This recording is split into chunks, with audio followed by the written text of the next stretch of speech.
Noémie. Bonjour Valérie. Enfin déconfinée? Oui, je suis une éternelle confinée, donc c'est vrai que le confinement n'a pas changé grand-chose dans mon rythme quotidien. Par contre, comme pour tout le monde, ça a été une rupture psychologique et affective assez forte, d'autant que ma fille habite à l'étranger, dans sa ville natale à Genève. Vous êtes une personnalité qui compte dans le paysage artistique marocain, écrivain, peintre, journaliste. Vous avez publié à ce jour 5 romans aux éditions Harmattan en France et à la Croisée des Chemins au Maroc. Enfin, vous êtes née à Tanger, ville très présente dans vos livres. Oui, c'est ma ville natale, je n'y ai pas vécu, donc ça a entretenu un petit peu un fantasme, mais c'est vrai que j'ai retrouvé cette ville dans la littérature, donc elle a une force, elle garde une force mythique en fait dans mes livres. C'est Hercule, c'est la Pomme d'Or, c'est le Jardin des Hespérides, c'est Atlas. C'est une ville que j'ai retrouvée, vers laquelle je suis retournée à travers la littérature. Et Fès? Fès est très présente, j'y suis venue un petit peu plus tard à Fès. Fès et Meknès, ce sont les villes de mon père. Il est né à Fès, il a grandi à Meknès. Et ça a une charge affective beaucoup plus forte. C'est quelque chose de beaucoup plus intime. Et Fès et Meknès surtout, parce que c'est là où il a grandi, c'est son enfance, a été en fait le thème d'un de mes livres, Fiction d'un deuil, que j'ai écrit du vivant de mon père, et que je n'avais pas encore achevé à sa mort. Donc ça a été, c'est un livre qui a pris un autre tournant finalement après son départ. C'est une ville qui a été, enfin cette région de Fès-Meknès, elle a une résonance particulière. C'est les confidences que me faisait mon père, qui parlait pas beaucoup de sa vie. Des confidences qu'il me faisait sur cette enfance étrange, partagée entre une école coranique très importante parce que son père était récitant, ça faisait partie d'un quotidien. Je me rappelle de mon grand-père avec le Coran qui toute la journée récitait des sourates. Et mon père avait à cœur vraiment que son père soit fier de lui. Et en même temps, il y avait cette école française à laquelle il n'appartenait pas vraiment. Il y a quelques petites choses qui reviennent dans ce roman qui ont l'air d'être de l'ordre de l'anecdote, mais qui sont des choses qui m'ont beaucoup marqué sur la moquerie, sur euh, la difficulté à se positionner, pas seulement pour les Marocains, d'ailleurs aussi pour les Français. Je l'ai même vécu moi-même à la mission française, de se positionner par rapport à l'univers dans lequel on était plongé. Donc en fait, c'est toute cette enfance manquée, parce que mon père me disait, je n'ai pas eu d'enfance, mais c'était quelqu'un d'une générosité, qui avait un bonheur enfantin finalement, qui s'émerveillait de tout. Les marguerites, pour moi, c'est mon père. Il me disait, regarde la perfection, la perfection. Et cet émerveillement, voilà, est resté très présent. J'ai envie de lui rendre ça dans ce livre. Vous passez votre enfance à Rabat et vous passez donc un bac économie malgré vous. Oui, malgré moi, parce que c'est vrai que la littérature, c'est une passion. J'étais pas scientifique du tout, j'étais un peu la déception, je vais pas dire familiale, parce que mon père, finalement, mon père, c'est un poète. Tout mon amour des mots, de la langue, du livre, c'est lui qui m'a offert mes premiers livres, c'est lui qui m'a offert mes premiers disques. En fait, c'est beaucoup de choses, hein, c'est un univers, c'est tout mon monde, quoi. Mais il y avait, voilà, les sciences, c'était la réussite. Tous mes frères sont des scientifiques, de grands scientifiques, qui ont fait Polytechnique, docteur en physique, docteur en voilà, télécom. Et on n'a que 2 ans de différence. Je suis l'aînée, mais voilà, j'étais quand même, j'étais une inquiétude pour j'étais trop dans, voilà, quelque chose de trop intangible, quoi. Vous avez le bac en poche et contre toute attente, votre père ne vous envoie pas à Paris pour suivre vos études, mais à Genève. C'était pas mon papa, hein, ça, je suis sûre que non. Mais mon père évitait les conflits et voilà, j'avais un petit amoureux, des amours tout à fait platoniques au lycée à Rabat, à la mission française. Ben, il est allé suivre ses études à Paris comme beaucoup des bacheliers de l'époque qui allaient surtout vers, voilà, c'était les 2 villes de prédilection, c'était Paris ou Montpellier. Mais voilà, c'était hors de question, c'était trop désécurisant. Je pense que c'est parce que j'avais tous mes frères mes 2 frères et ma sœur sont allés faire leurs études en France. Ils étaient moins problématiques, ils étaient moins bohèmes. Votre enfance était très protégée, quasi recluse, racontez-nous. Oui, c'était une enfance recluse. On était vraiment entre l'école et la maison. Il n'y avait pas de monde extérieur. En famille? Oui, c'est à partir de l'âge de 12 ans, en fait. On a déménagé, j'avais 12 ans, on a déménagé à la campagne.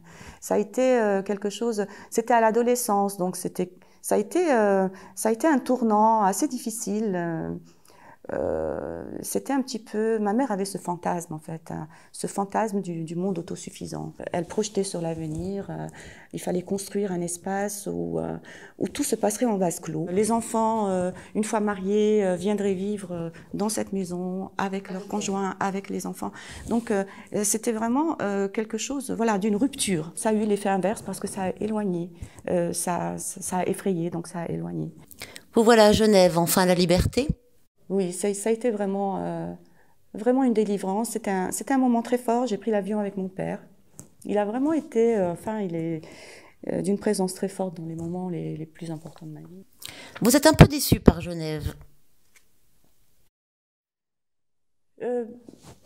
Pas déçu, mais c'est une ville, qu'il faut apprivoiser en fait, Genève. C'est une ville maintenant centrale dans ma vie. J'adore Genève. C'est un univers que j'aime beaucoup, mais parce que je l'ai vécu de l'intérieur. Genève, c'est pas seulement la ville lisse, qui a l'air riche, propre, etc. C'est aussi beaucoup de ces amis que j'ai eus, qui font d'ailleurs l'objet de mon dernier livre, Au Café des Faits divers. C'est beaucoup l'exil, c'est beaucoup le refuge. Voilà, j'ai découvert le monde à travers Genève. Vous commencez des études d'architecture. C'était comme pour le bac économie, c'était le compromis. Étrangement, je réussissais assez bien mes examens en architecture. Je me suis dit, c'est quand même dramatique parce que je serais un véritable danger public. Je comprends rien à ce que je fais. Je suis dans une totale poésie. J'étais dans les tracés géométriques islamiques. Je transformais des édicules genevois en monuments d'art islamique. C'était vraiment n'importe quoi. Mais il y avait un professeur qui adorait mes histoires. C'était des histoires, en fait. Vous écrivez votre premier roman, La mémoire des temps chez Harmattan. Il s'agit non pas d'un récit autobiographique, mais quand vous l'écrivez, vous êtes habité par une personne qui vivait près de vous, qui s'appelait Fatna, qui avait votre âge, et comme beaucoup de jeunes filles étaient placées comme domestiques, était placée comme domestique à la maison. Oui. Alors ce livre, effectivement, ce n'est pas un roman autobiographique, mais effectivement l'élément autobiographique central est très présent. Il y a une charge autobiographique, émotionnelle très forte. C'est effectivement, je pense, ça a coïncidé un peu avec ma vie de maman. Donc c'est peut-être devenu encore plus urgent, plus fort pour moi de revenir sur ces enfances. J'avais une culpabilité presque. Je pense que j'ai gardé une culpabilité d'une forme d'enfance privilégiée. J'estime pas avoir été gâtée, bon, parce que dans chaque famille, il y a des problèmes, donc voilà. Mais il y avait quand même cette projection sur un avenir. J'ai été marquée par cette impossibilité donnée à certains enfants de se projeter sur un devenir.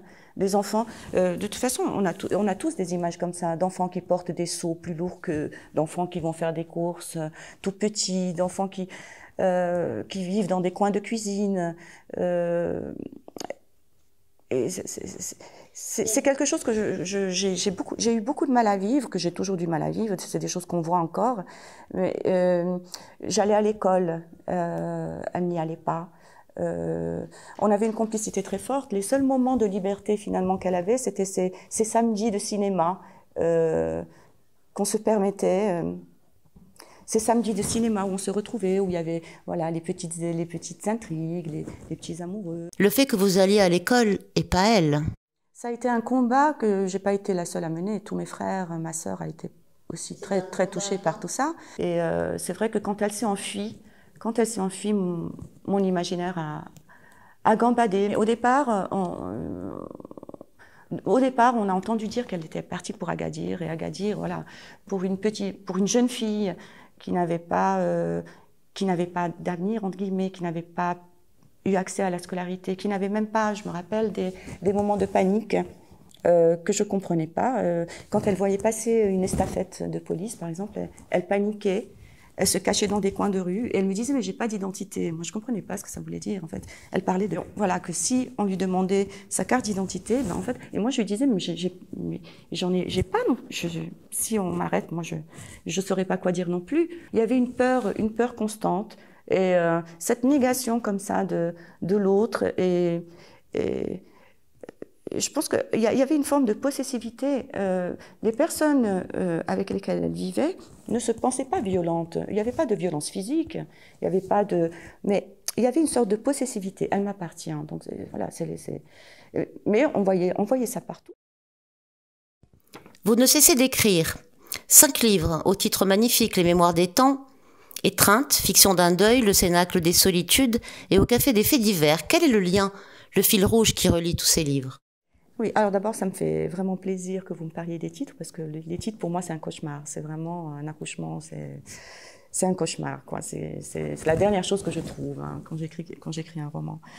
Mais oui, il y a un fil conducteur. C'est beaucoup l'enfance, la perte, mais la perte dans le sens de la négation. Le regard de l'autre, comment trouver sa place dans un regard qui nie. Donc ça tourne beaucoup autour de ça, d'une dignité humaine. Dans vos romans, on retrouve toujours un côté charnel.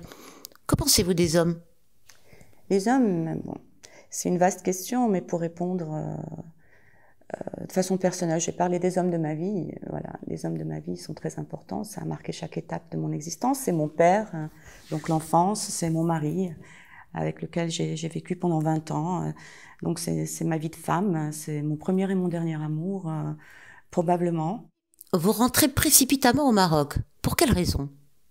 Oui, j'ai en fait dû mettre une distance géographique avec un homme avec lequel j'avais assez perdu de temps. C'était une relation à laquelle je pouvais échapper que par la distance physique. C'était impossible autrement. Expliquez-nous, Bouteïna, comment une personne aussi intelligente que vous et aussi forte ait été contrainte de fuir cette relation et surtout de fuir un pays.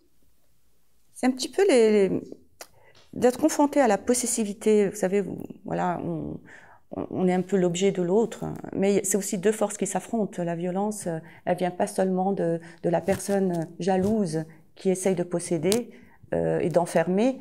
Elle vient aussi d'un désir de liberté de l'autre qui ne se laisse pas forcément faire. Je pense qu'il y avait quelque chose de rassurant dans cet attachement obsessionnel. Il y a quelque chose d'enivrant, parce que je sais que ma relation, la plus grande relation de ma vie, qui est celle que j'ai eue avec mon mari, donc une relation qui a duré 20 ans, elle s'est un petit peu brisée au moment où on s'est retrouvés un peu seuls, tous les deux face à face, où notre fille est partie faire des études à l'étranger, et on n'a pas su se retrouver dans le regard l'un de l'autre. Et j'avais besoin de ce regard, j'avais besoin d'avoir le sentiment d'exister. Et je pense que la chose qui m'a le plus troublée dans cette séparation, non, dans ma séparation avec mon mari, qui était insensée pour tout le monde, qui était d'abord insensée pour nous. On avait même l'intention de nous remarier. Donc ça n'avait aucun sens.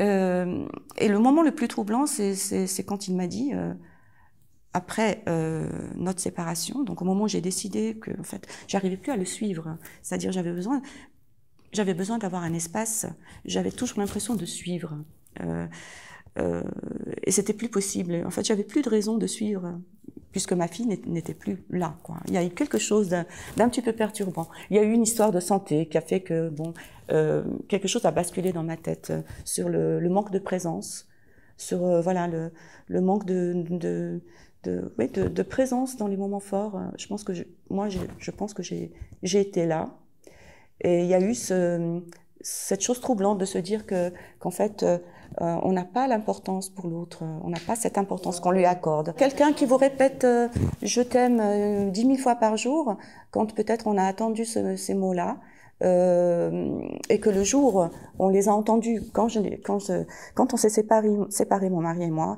c'est là qu'il m'a dit je t'aime. En fait, ça m'a choquée. C'est quelque chose qui a été troublant pour moi, parce que c'est pas quelqu'un qui était dans la verbalisation. Et je suis pas tellement dans la verbalisation non plus, mais voilà, sur le plan de l'émotion, voilà, il y a aussi une histoire familiale.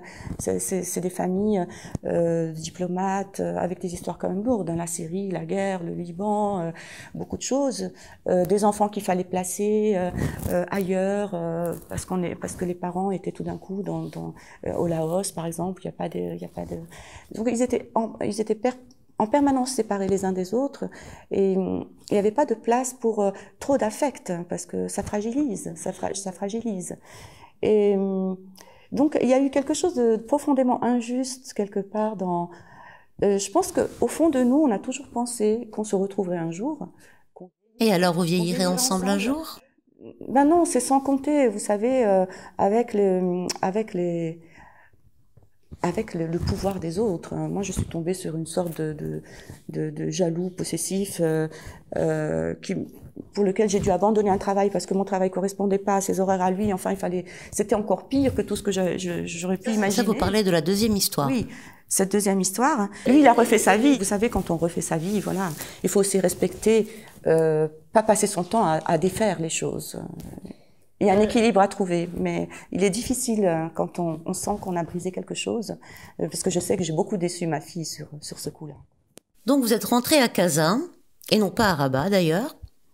Expliquez-nous. J'avais besoin d'une ville neutre. Casablanca, c'est une ville que je ne connaissais pas, j'avais jamais vécu, et j'avais besoin vraiment d'un espace complètement neutre, de me retrouver dans une forme, pas de liberté, parce que étrangement, c'est aussi mon enfance un peu recluse, et puis cette peur de la rue qui m'est restée très fort. Peut-être aussi à travers Fatma, justement la panique qu'elle pouvait avoir vis-à-vis des figures d'autorité. Donc toutes ces histoires étranges ont fait que j'ai toujours eu une peur de la rue. Quand je retourne à Genève, où ma fille est née, où elle vit encore, je suis tout le temps dans la rue. On rentre de l'aéroport, on pose nos valises sur la terrasse d'un café pour boire un café avant même de monter à la maison. Donc j'ai pas ce besoin de m'enfermer.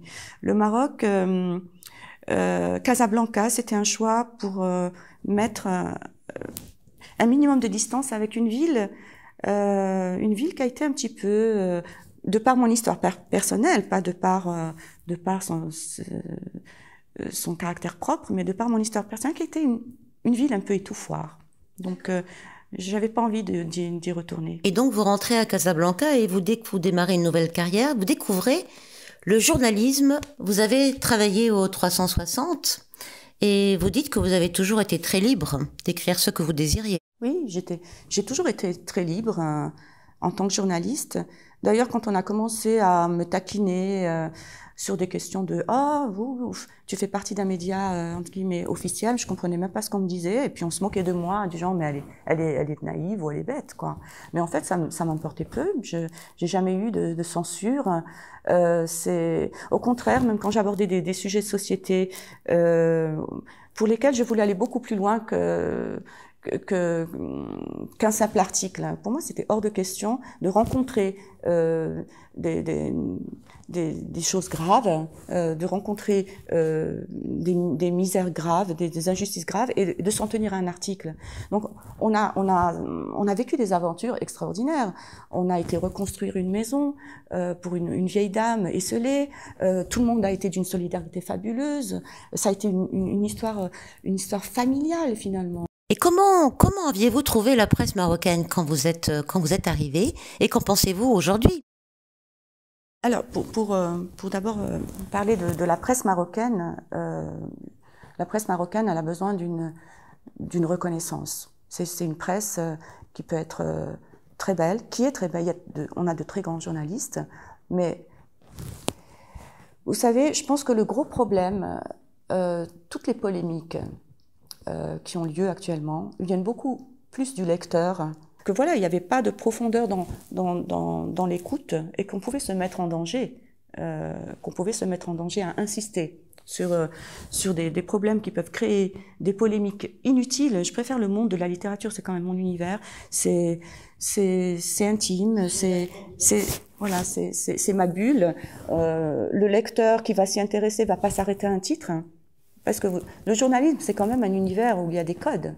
Il y a la titraille, comme on dit. Donc, le titre, j'aime pas les titres racoleurs, mais le titre, il y a des gens il faut le reconnaître, qui se contentent de lire un titre et qui vous font un lynchage médiatique. En tant que journaliste, Bouthaina, que pensez-vous de ce qui se passe aux États-Unis et par le monde ? Oui, alors c'est parti d'une initiative individuelle dans la rue. Donc les réseaux sociaux jouent un rôle extrêmement fort. Ce qui est puissant dans l'histoire de George Floyd, c'est que les médias ont suivi les réseaux sociaux. Et donc effectivement, il y a eu une répercussion énorme. Ce qui est troublant dans tout ça, c'est de se dire que finalement, il y a des idéologies qui restent inscrites dans les inconscients collectifs, qui marquent les mentalités, que les lois sont parfois impuissantes. Les lois éduquent quelque part, elles mettent des interdits, mais il faut que ces lois soient claires. Tout ce qui est inscrit dans ces inconscients collectifs, qui est de l'ordre de ces idéologies esclavagistes, fascistes, colonialistes, ont une brèche pour ressurgir et pour reprendre voix sous couvert de liberté d'expression, mais il n'y a pas de liberté d'expression dans l'atteinte à l'autre. Donc on en est, aujourd'hui, finalement, on retourne à une case départ où on est de nouveau en train d'énoncer des évidences. Comment est-ce qu'on peut dire « Black Lives Matter » ? C'est pas possible. C'est pas possible de dire « la vie des Noirs compte », mais la vie compte. Pourquoi est-ce qu'on doit préciser encore la couleur de peau ? C'est quelque chose d'absolument... j'ai passé beaucoup de temps, en plus... autour de ces littératures, j'avais un amour fou pour Aimé Césaire, j'ai toujours un amour fou. Je suis partie à la Martinique pour rencontrer Aimé Césaire. Pour moi, Aimé Césaire, c'est le symbole de la littérature du pouvoir de la littérature, du pouvoir de la poésie qui arrive à changer les choses. Et c'est le journalisme qui a changé les choses pour vous ? Oui, mais voilà, de dire... Oui, et le journalisme, maintenant avec ce monde digital, cette ère digitale qu'on vit, on est dans l'urgence, il faut être dans l'information, on est dans la rapidité. Et le déboulonnage des statuts, vous en pensez quoi, Bouthaina Azami ? Il y a toujours des dérives maintenant. On peut pas être complètement catégorique. Moi, je comprends pas qu'on puisse ériger des statues. Une statue, c'est porté. On peut pas ériger des statues au nom de personnages qui sont pas censés être des héros, en fait. C'est comme mettre une statue d'Hitler à Berlin. Ça n'a pas de sens. Donc, je peux comprendre. Je dis pas. Après, il y aura bien sûr qu'il y aura des dérives. Merci Bouthaina Azami pour votre présence avec nous et ce fut un plaisir. Merci à vous Valérie, c'était un bonheur. Merci beaucoup.